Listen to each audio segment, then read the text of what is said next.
സംസ്ഥാന സർക്കാരിന്റെ സീപ്ലെയിൻ പദ്ധതിക്കെതിരെ പ്രതിഷേധവുമായി കേരള മത്സ്യത്തൊഴിലാളി ഐക്യവേദി. മത്സ്യത്തൊഴിലാളികളുടെ സ്വൈര ജീവിതം നശിപ്പിക്കാൻ ശ്രമിക്കുന്ന പദ്ധതിയിൽ നിന്നും സർക്കാർ പിന്മാറണമെന്നാണ് പ്രധാനപ്പെട്ട ആവശ്യം. അല്ലാത്തപക്ഷം കൂടുതൽ ശക്തമായ പ്രതിഷേധ പരിപാടികളിലേക്ക് കടക്കാനാണ് സംസ്ഥാന നേതൃത്വത്തിന്റെ തീരുമാനം.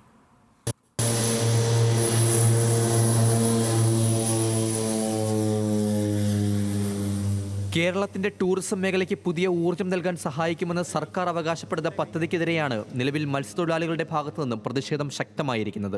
2013 UDF സർക്കാർ ശക്തമായ പ്രതിഷേധങ്ങൾക്കൊടുവിൽ പദ്ധതി നിർത്തിവച്ചിരുന്നു.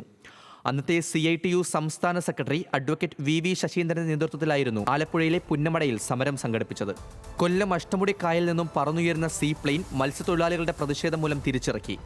പരാജയപ്പെട്ട ഈ പദ്ധതിയാണ് മത്സ്യത്തൊഴിലാളികളുടെ സംഘടനകളുമായി ചർച്ച ചെയ്യാതെ ഏകപക്ഷീയമായി LDF സർക്കാർ നടപ്പാക്കാൻ ശ്രമിക്കുന്നത് എന്നാണ് പ്രധാന ആക്ഷേപം. അവരുടെ നിലപാട് പോത്തിന്റെ പുറത്ത് മുഖം വയ്ക്കുന്നത് അതിനോട് ചോദിച്ചിട്ടുണ്ടെന്ന മട്ടിലാണ് അവർ ഞങ്ങളോട് ചോദിക്കേണ്ട ഈ പരിപാടി തുടങ്ങി വെച്ചിരിക്കുന്നത്. എന്നിട്ട് എന്ത് ചർച്ച? കഴിഞ്ഞ ആഴ്ചയാണ് ഫിഷറി മന്ത്രി ഞങ്ങളെ യോഗം വിളിച്ചത്. ഞങ്ങൾ ഒരിക്കൽ പോലും ചർച്ച ചെയ്തില്ല. ഞങ്ങൾ ആരും അറിഞ്ഞിട്ടില്ല.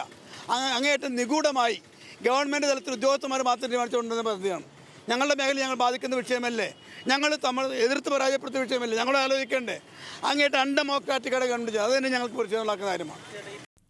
1500 മീറ്റർ നീളത്തിലും 50 മീറ്റർ വീതിയിലുമായി എറണാകുളം ബോൾക്കാട്ടിയിൽ നിർമ്മിക്കാൻ ഉദ്ദേശിക്കുന്ന വാട്ടർ ഡ്രോം മത്സ്യബന്ധനത്തിന് എതിരാണ്. മുളവുകാട്, താന്തന്തുരുത്ത് എന്നീ സ്ഥലങ്ങളിലെ മത്സ്യത്തൊഴിലാളികൾ മത്സ്യബന്ധനം നടത്തുന്ന മേഖലയാണിത്. Kochi shipyard, naval base, Kochi തുറമുഖം, വലാർപാടം, ദുബായ് പോർട്ട് വെൽഡ് എന്നിങ്ങനെ നിർണായകമായ കേന്ദ്രങ്ങളുടെ 7 കിലോമീറ്റർ പരിസരത്ത് ഇതിനോടകം മത്സ്യബന്ധനം നിരോധിക്കപ്പെട്ടതായും ഇവർ ആരോപിക്കുന്നു. ഈ പ്രദേശത്ത് 10,000-കണക്കായ മത്സ്യത്തൊഴിലാളികൾ ഉപജീവനം നടത്തിയാണ്. അവർ ഉപജീവന അവകാശത്തെ അറിഞ്ഞുകൊണ്ട് ഈ പരിപാടി നടക്കുന്നത്. ഇതിൻ്റെ ഒരു 5 കിലോമീറ്റർ ഭാഗത്ത് ആർക്കും പ്രയോജനമില്ല. ഇപ്പോൾ തന്നെ ഇവിടെ ബോട്ടുകൾ ധാരാളം കിടക്കുന്നു. ടൂറിസ്റ്റ് ബോട്ടുകളുണ്ട്.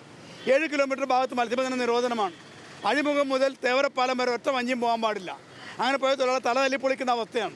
ഞങ്ങൾ പ്രതിഷേധം നടത്തിയാണ്.